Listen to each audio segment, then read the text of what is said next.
Welcome back to our channel. Today, we're going to show you how to unstar all your starred messages on WhatsApp in just a few simple steps. This feature is super useful for decluttering your chats and keeping only what's truly important. First, let's talk about why you might want to unstar all your messages. Maybe you've been using the star feature to keep track of important information, but now you're looking to start fresh or organize your messages in a different way. Whatever the reason, WhatsApp makes it easy to manage your starred messages. Now, let's dive into the steps. To begin, open the WhatsApp app on your device. Once you're in, you'll see a familiar interface with all your chats listed. Next, tap on the three dots located in the top right corner of your screen.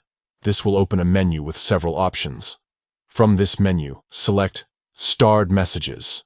This will take you to a section where all your starred messages are stored, making it easy to see everything you've marked as important. Now that you're in the Starred Messages section, you'll see another set of three dots in the top right corner. Tap on these dots again, and you'll get another menu. This time, select Unstar All. You'll be asked to confirm this action, so just tap Unstar All once more to proceed. By following these steps, you'll have successfully unstarred all your messages, removing them from the Starred Messages section. This can be really helpful if you want to start over, or if you've realized that some of those messages aren't as important as you thought.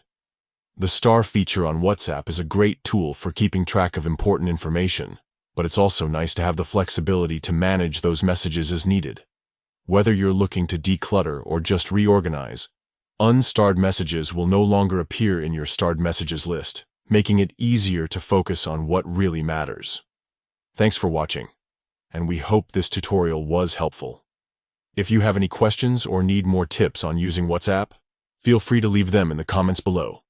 Don't forget to like and subscribe for more tech tutorials and guides.